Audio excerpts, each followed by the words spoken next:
TorahBox.com pour la diffusion du judaïsme francophone vous retransmet un enseignement du Rav Eli Dreyfus. Bonne écoute et bon limoud.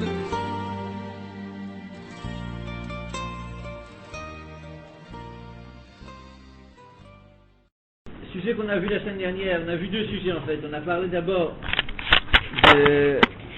donc on a vu la problématique de la relation qu'on a avec des enfants qui malheureusement ont mal tourné. Donc une fois qu'ils ont atteint l'âge de l'adolescence ou des jeunes adultes, comment gérer cette relation.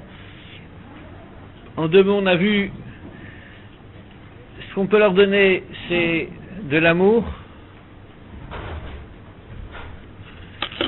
des prières,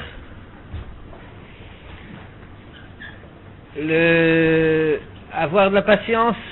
Je vous rappelle les deux voisines dont l'une chaque fois dépotait la plante pour voir si ça avait poussé. Il faut beaucoup de patience lorsqu'on essaye de remettre sur la bonne route un enfant qui nous a quittés. On a vu que dans certains cas il faut poser la shela à un gadol pour savoir si le maintien à domicile est possible. Donc si le maintien à domicile est possible lorsqu'il y a un risque que l'enfant qui est mal tourné et sa manière de se comporter ait des répercussions sur ses frères et sœurs, donc il faut donc exiger un code de bonne conduite, savoir où placer le niveau. Ce sont des questions qui sont délicates. Donc dans tout ce genre de situation, il faut prendre conseil avec un Dam Gadol pour savoir comment gérer la situation. Donc encore une fois, la fidélité, c'est d'espérer qu'un jour l'enfant retrouve la route, et c'est pourquoi il faut maintenir à tout prix une relation avec cet enfant. J'ai encore entendu hier l'histoire d'un enfant justement qui avait malheureusement quitté le bon chemin, et ça en était arrivé à tel stade que le maintien à domicile était impossible. Donc lorsque l'enfant a quitté le domicile familial, a quitté ses parents, son père lui a dit une chose: tu nous quittes maintenant, je veux savoir deux choses. Il a dit: d'abord, si tu as besoin d'argent, tu viens chez moi. Je suis pas très riche, mais j'essaierai de t'aider. Et deuxièmement, le jour où tu veux revenir à la maison, tu as les portes ouvertes. Donc, je ne dis pas que les parents doivent être un tiroir caisse, servir seulement de l'argent, mais parfois c'est une manière de maintenir encore une relation. Et dans certains cas, avec sagesse, il faut se servir de ce moyen pour maintenir une relation. Bien entendu, comme je vous l'ai dit, il faut tout rappeler à l'enfant que lorsqu'il veut revenir, il sera le bienvenu. Le deuxième sujet qu'on avait entamé la dernière fois, qu'on va ce matin développer un peu plus, donc c'est l'importance de donner du kavod à son enfant, à ses enfants. Donner du kavod, je le rappelle, c'est pas lui donner mashrim bechavod, donc ni lui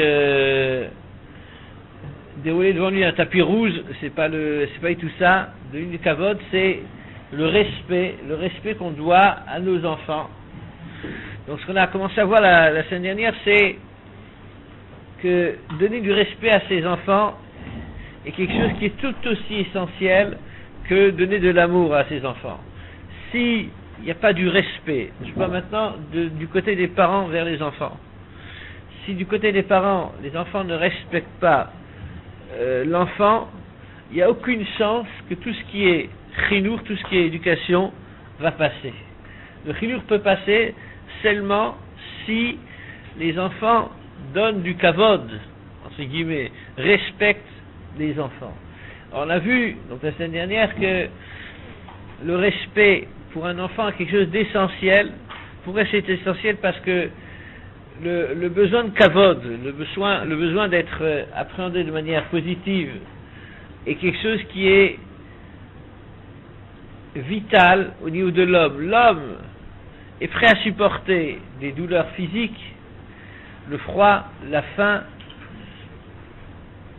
mais la honte, donc une atteinte à son ego, une atteinte à son honneur, est quelque chose qui est insupportable pour l'homme. C'est pourquoi on a vu que quelqu'un qui est mevayesh ravero berabu, quelqu'un qui porte atteinte à l'honneur de son proche, il a un statut qui est tout aussi grave, si pas plus, que quelqu'un qui est un assassin.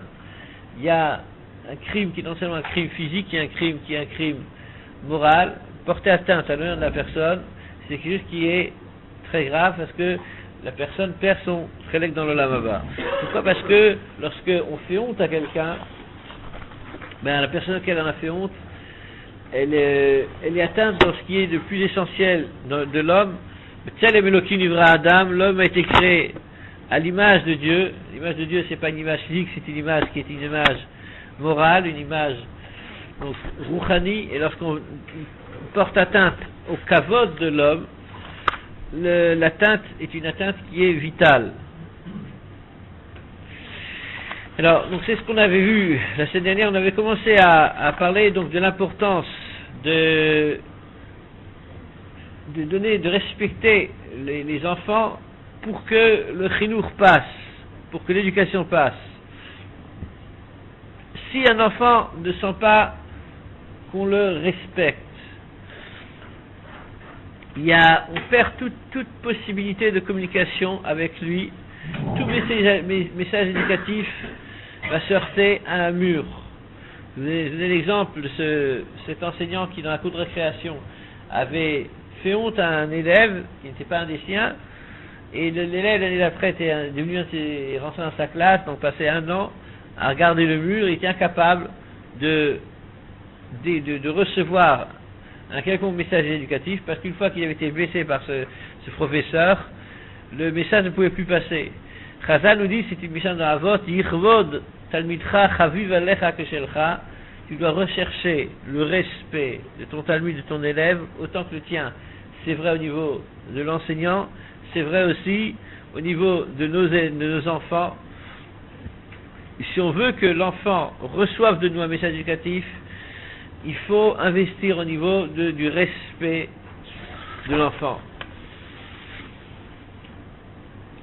Alors, un enfant qui ne reçoit pas le kavod auquel il a droit, il va se sentir, on dit en français la partie congrue, il va sentir un grain de poussière